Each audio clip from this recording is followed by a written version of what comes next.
Bom dia, moçada! Tudo bem com vocês? Aqui quem vos fala é o professor Eugênio Bastos, canal Geogênio, a serviço dos alunos que gostam de estudar e passar em concursos.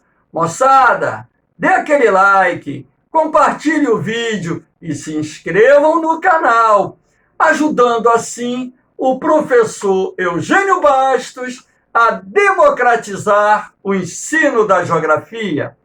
Moçada, no nosso encontro de hoje, iremos falar de um assunto atual. Então, vamos falar do momento em que está acontecendo o conflito entre Israel e a Palestina. Mas antes de falarmos sobre o momento atual, é preciso que nós façamos aqui um breve histórico sobre a origem desse conflito, para que vocês possam, inclusive, entender melhor os atores que estão dentro desse contexto. Então, vamos começar pela partilha proposta pela ONU em 1947. Antes de falarmos sobre essa partilha, vamos mencionar o fato dos judeus e palestinos terem convivido pacificamente durante parte da história, sobretudo na época em que aquela região estava sob o domínio do Império Turco-Otomano. Em 1947, a recém-criada ONU, através da Resolução 181, fez uma proposta de partilha dos territórios entre judeus e palestinos. E temos aqui esse mapa, onde, em amarelo, teríamos o Estado palestino e, na cor laranja, teríamos o Estado de Israel. Essa proposta feita pela ONU em 1947 foi aceita pelos judeus, todavia recusada pelos árabes e também palestinos. Sendo assim, já começava a haver ali um probleminha no que diz respeito à criação do Estado de Israel. Então, vamos lá.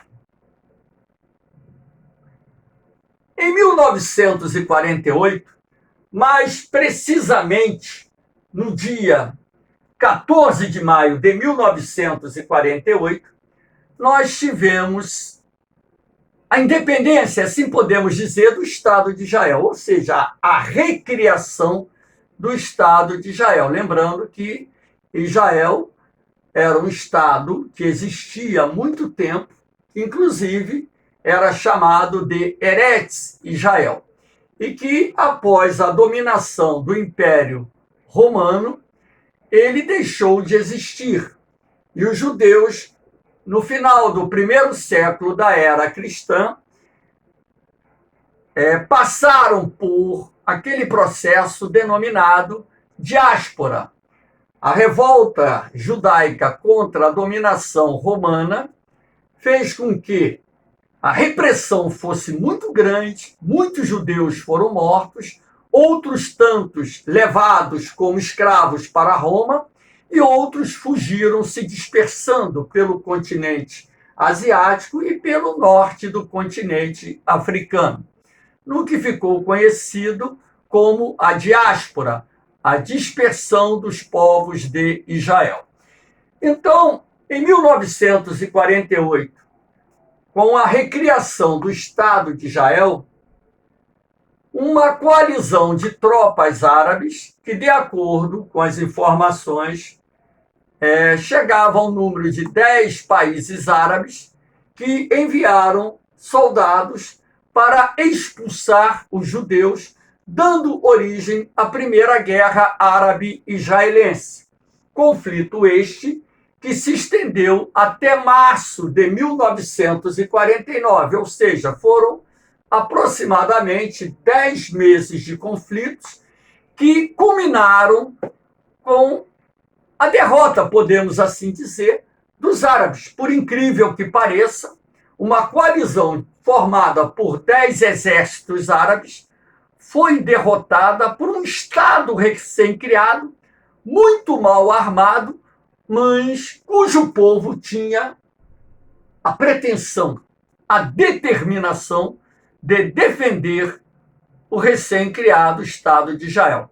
Agora, dentro desse contexto, quem é que perdeu na verdade? Foram os árabes ou palestinos? Observe só.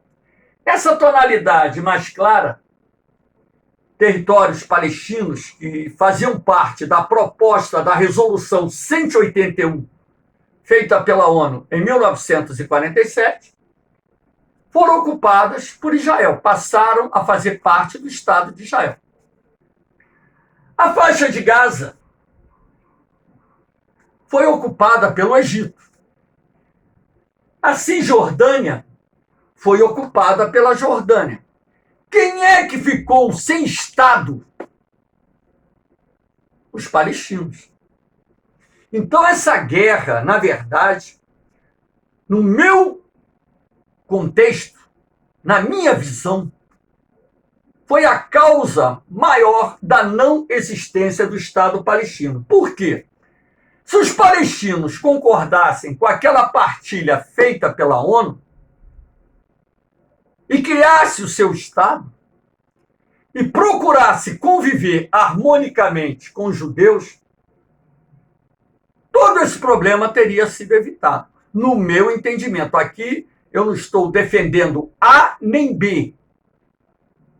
Eu sou católico, sou descendente de europeu e não tenho ligação nenhuma, nem com povos árabes e muito menos com o povo judeu. Isso aqui é uma visão de um professor de geografia que, no meu entendimento, está correta. Claro que existem pessoas que vão discordar dessa visão. Vivemos num sistema democrático. Então, o problema maior provém daí. Vamos dar seguimento à nossa aulinha. Em 1967, exércitos árabes começam a se concentrar na fronteira com Israel. Exército do Egito, exército da Síria e exército da Jordânia começam a se concentrar principalmente do Egito e da Síria, da Jordânia em menor escala. Ora, os árabes concentraram algo em torno de 1 milhão de tropas na fronteira com Israel. O que você pressupõe? Ora, que os árabes estão preparando uma guerra contra Israel. Então, na eminente invasão do Estado judaico por parte de tropas árabes, Israel atacou preventivamente, no dia 5 de junho, as bases aéreas do Egito, da Síria, da Jordânia, destruindo praticamente todos os aviões. Com a supremacia aérea, o exército em terra, com apoio da Força Aérea, invadiu a Península do Sinai, que é território pertencente ao Egito, invadiu a faixa de Gaza, invadiu a Cisjordânia, inclusive Jerusalém Oriental, e invadiu as colinas de Golã, território pertencente à Síria. Em apenas 6 dias, o exército de Israel infligiu uma derrota às forças árabes, ganhando mais uma guerra travada contra eles. Ora, não foi a última.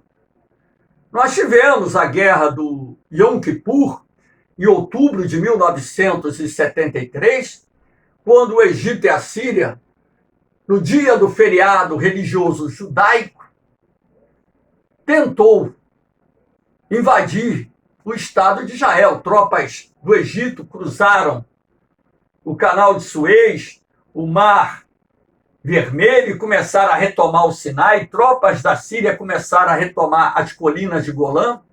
Mas mesmo com esse ataque surpresa, aproveitando-se da relativa desmobilização das forças de segurança de Israel, os judeus, com o apoio dos Estados Unidos, que forneceram armas e peças de reposição, conseguiram derrotar mais uma vez os árabes numa guerra que durou menos de 20 dias. Eu não estou falando aqui sobre essa questão da guerra do Yom Kippur mais profundamente, até mesmo porque essa guerra do Yom Kippur, na verdade, ela não está relacionada diretamente com a causa palestina. Claro que indiretamente estaria, porque se os judeus fossem derrotados, o Estado palestino provavelmente poderia ser implantado. Aqui nós temos as organizações palestinas, que lutam pela criação do Estado palestino. Então, a OLP, a Organização para a Libertação da Palestina, ela foi criada em 1964, tendo como maior liderança o então Yasser Arafat, que era um engenheiro, mas que criou essa organização que passou a ser o principal instrumento de luta da causa palestina para a criação do Estado palestino. A OLP possui o seu braço armado, a Al-Fatah. Então, a OLP, na verdade, ela não é apenas uma organização política. Ela também tem o seu braço militar e a OLP foi responsável, através da Al-Fatah, por inúmeros atentados contra Israel ou os interesses de Israel, não só dentro de Israel, assim como em outras partes do mundo. Inclusive, matando atletas de Israel na Olimpíada de Munique, lá na Alemanha.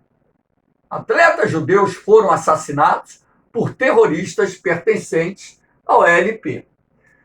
Aqui nós temos também o Hamas, que significa resistência islâmica.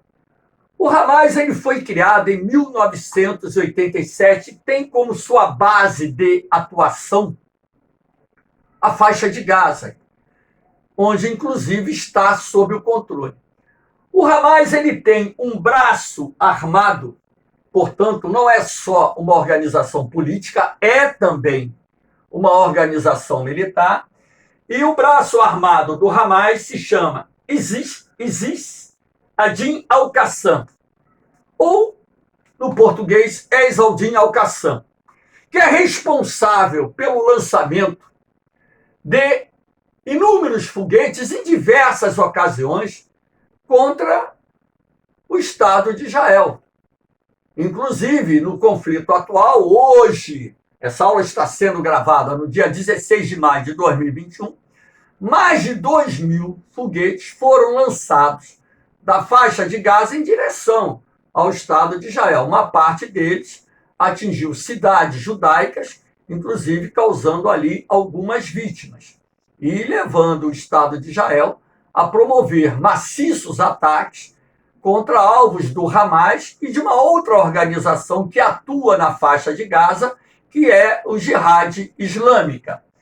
Então, a Jihad Islâmica ela foi criada um pouquinho antes, 1981, Jihad Islâmica Palestina. Jihad Islâmica significa a Guerra Santa. É uma outra organização extremista que prega a destruição do Estado de Israel e a expulsão dos judeus dos territórios que eles ocupam. A Jihad é também responsável por lançamentos de foguetes contra o Estado de Israel e ainda é responsável por inúmeros atentados terroristas praticados contra os judeus em vários momentos, não só dentro do Estado de Israel, como fora do Estado de Israel. Então, aqui nós temos, nessa imagem, o símbolo do Hamas, que significa resistência islâmica, e aqui embaixo, membros militantes do Jihad Islâmica Palestina, ambas as organizações que têm forte base de atuação dentro da faixa de Gaza. Aqui nós temos a Intifada. A Intifada foi uma revolta Palestina, que teve início em 1987 com o objetivo de chamar a atenção da comunidade internacional para a causa palestina. Intifada significa revolta ou guerra das pedras. Jovens, como essa criança, jogando pedra num carro blindado de Israel. Não vai arranhar nem a tinta do carro blindado, mas, de certa forma, foi a maneira que os palestinos tiveram para chamar a atenção da comunidade internacional para a sua causa e levar essa comunidade internacional a pressionar o Estado de Israel a desocupar não só a faixa de Gaza, assim como a Cisjordânia, e também a devolução dos territórios ocupados na guerra de 1948, 49, tá certo? A intifada ela já teve vários momentos, ela, inclusive, essa revolta que está ocorrendo nesse exato momento em várias cidades, da Palestina e também cidades de Israel, onde tem parte da população constituída por árabes israelenses, está dentro desse contexto, porque os jovens estão indo às ruas, mais uma vez, enfrentar as forças de segurança de Israel, e um pouquinho mais à frente nós vamos ver o porquê da origem desse novo conflito, que infelizmente, além da dor e destruição, está causando a morte de muitas pessoas. Aqui nós temos o Acordo de Oslo, firmado em 1993, mediado pelo presidente dos Estados Unidos, Bill Clinton, do lado esquerdo, o primeiro-ministro de Israel, Isaac Rabin, e do lado direito, o líder da OLP, Yasser Arafat. Então, pelo Acordo de Oslo, Israel iria remover os assentamentos da faixa de Gaza. Os assentamentos judeus da faixa de Gaza realmente foram removidos, e também se comprometia a remover os assentamentos judeus na Cisjordânia. Ali era um tanto quanto mais complexo, até mesmo porque nós temos centenas de milhares de judeus vivendo na Cisjordânia, e o custo dessa remoção seria muito alto. Inclusive, na época, o primeiro-ministro de Israel chegou a alegar que precisava da ajuda da comunidade internacional para arcar com mais de 5 bilhões de dólares o custo de remoção da comunidade judaica que vive nos assentamentos criados por Israel na Cisjordânia. Em troca, a recém-criada Autoridade Nacional Palestina se comprometeu a desarmar os grupos extremistas que pregam a destruição do Estado de Israel. A Al-Fatah, da Organização para a Libertação da Palestina, as Brigadas dos Mártires de Al-Aqsa, que eu não citei em slide, mas é uma outra força militar que atua na Cisjordânia e também prega a destruição do Estado de Israel, o Hamas, o Jihad Islâmica e por aí vai. Israel daria aos palestinos apenas o poder de polícia, eles não poderiam constituir forças armadas. A defesa do Estado palestino, em caso de guerra, seria feita por Israel. Isso era dentro do contexto do Acordo de Oslo. Como os palestinos eles não foram desarmados, ou seja, os grupos extremistas palestinos continuaram atuando, o governo de Israel se sentiu no direito de não cumprir na sua plenitude aquilo que havia sido acordado no Acordo de Oslo, razão pela qual o Estado palestino acabou não saindo do papel de fato e de direito, apesar dos judeus terem passado algumas cidades da Cisjordânia para a administração da Autoridade Nacional Palestina, que é hoje a principal entidade política que representa os interesses da comunidade palestina na Cisjordânia. Aqui nós temos a parte que envolve o conflito atual. Então, o que gerou a explosão dessa violência atual entre judeus e palestinos? Então, aqui nós temos um fato que foi de grande relevância, que a gente pode considerar o estupim do barril de pólvora, quando a justiça de Israel decidiu despejar 6 famílias palestinas que vivem em Jerusalém Oriental, no bairro de Sheikh Jarrah, que é um bairro que, inclusive, fica ali nos limites de Jerusalém Oriental e Jerusalém Ocidental. Apoiada na lei de assuntos jurídicos, que dá direito aos judeus a reivindicar as suas propriedades que foram suprimidas na Guerra de 1948.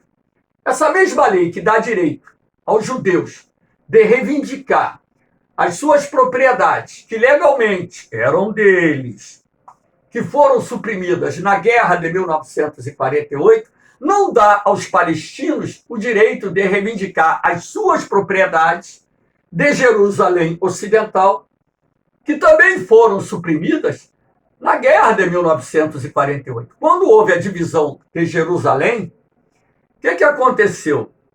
Judeus que viviam em Jerusalém Oriental tiveram que se mudar para Jerusalém Ocidental, abandonando suas propriedades, e o mesmo aconteceu com os palestinos que viviam em Jerusalém Ocidental, que foram obrigados a irem para Jerusalém Oriental.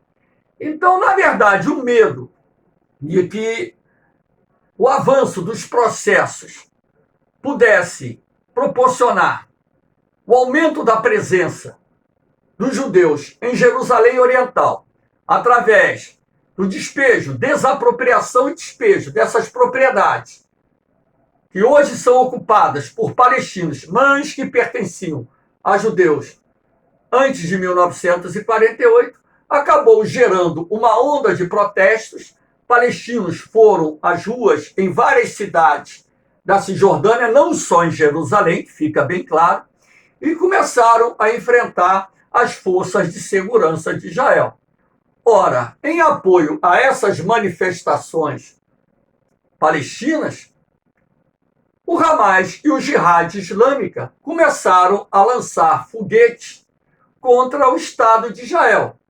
Ora, era de se esperar uma reação do Estado judaico. E as forças de defesa de Israel começaram a retaliar esses ataques feitos pelo Hamas e pelo Jihad Islâmica, bombardeando a faixa de Gaza, destruindo não só os prédios controlados ou pertencentes ao Hamas e à Jihad Islâmica, como também atacando os túneis subterrâneos e as instalações onde são produzidos ou produzidas as armas que são utilizadas para atacar Israel, inclusive os foguetes. Ora, a escalada do conflito tem gerado, além de prejuízos, dor, sangue e morte. E a comunidade internacional, ela fica um tanto quanto apreensiva, porque o aumento das tensões desse conflito entre judeus e palestinos poderá trazer para o cenário da guerra o Hezbollah, que é um grupo extremista islâmico fortemente apoiado pelo Irã e pela Síria, que tem como sua principal base de atuação o Líbano. E dali, do território libanês, o Hezbollah poderia começar a lançar foguetes contra o Estado de Israel, e também a Síria, um inimigo que até hoje não firmou um acordo com o Estado de Israel, poderia utilizar o seu território para lançar foguetes do Hamas, do próprio exército sírio e também dos militares iranianos que estão na Síria apoiando o governo do presidente Bashar. Ora, o que isso poderia gerar? Uma internacionalização do conflito, cujas proporções seriam um tanto quanto imprevisíveis. Imaginem vocês um cenário de guerra com a presença do Hezbollah, da Síria, do Irã, do Hamas, do Jihad Islâmica contra o Estado de Israel, podendo trazer para o conflito outros membros da comunidade árabe. Lembrando que Israel tem um dos exércitos mais bem armados e mais bem preparados do mundo, e que Israel desenvolveu armas nucleares. O governo de Tel Aviv não assume que detém um arsenal de bombas atômicas, mas especialistas do mundo todo em armamentos nucleares estimam que Israel tenha hoje de 120 a 400 ogivas nucleares, prontas para serem lançadas caso a segurança do Estado de Israel venha a ser ameaçada por uma guerra em larga escala contra nações árabes. Lembrando que Israel ele está praticamente cercado por nações árabes, excetuando-se a área litorânea, que é banhada pelo mar Mediterrâneo. Então, a posição de Israel é um tanto quanto desconfortável dentro desse contexto.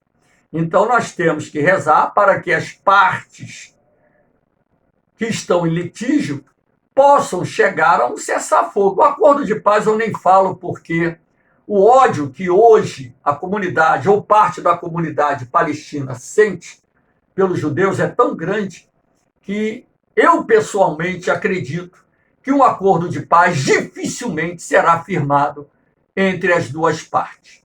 E eu aqui destaquei alguns obstáculos à assinatura de um acordo de paz. Esse muro construído pelos judeus, separando a Cisjordânia de Israel.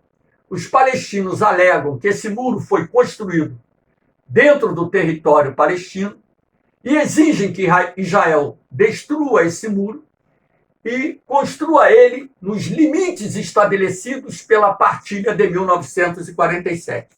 Vocês sabem quando isso vai acontecer? Nunca, no meu entendimento, nunca. Os judeus não vão ceder. Até mesmo porque eles afirmam que os territórios conquistados na guerra de 1948-49 passam a pertencer definitivamente a Israel, sendo considerado indenização de guerra. Aí você tem os assentamentos judeus na Cisjordânia, são centenas de milhares de judeus que vivem na Cisjordânia, e que os palestinos exigem que eles sejam retirados dali. Israel, pelo contrário, ao longo dos anos, tem aumentado a presença judaica na Cisjordânia com a construção ou implantação de novos assentamentos. A devolução dos territórios palestinos ocupados por Israel, como eu disse, será muito difícil, porque os territórios ocupados são considerados pelo governo de Israel indenizações de guerra. O controle dos recursos hídricos, que Israel nega esse direito aos palestinos, também é um probleminha. Israel garante o abastecimento da água, mas nega o direito ao controle pleno dos recursos hídricos. A existência de grupos extremistas que pregam a destruição do Estado de Israel, Hamas, Jihad Islâmica, Al-Fatah, Brigada dos Mártires de Al-Aqsa e por aí vai. E a soberania de Jerusalém, considerada pelos judeus a capital histórica de Israel, considerada pelos palestinos a futura capital do Estado palestino. Como vocês podem ver, é um cenário um tanto quanto difícil de resolver, uma vez que existem vários elementos que dificultam a assinatura de um acordo de paz que definitivamente possa colocar dois estados convivendo harmonicamente e pacificamente lado a lado. Valeu, moçada! Espero que vocês tenham gostado da aula. Dê aquele like, compartilhe o vídeo, se inscrevam no canal, porque o professor Eugênio Bastos está democratizando o ensino da geografia. Um beijão no coração de vocês, um forte abraço. Fiquem com Deus, eu vou, mas eu volto, hein? Fui!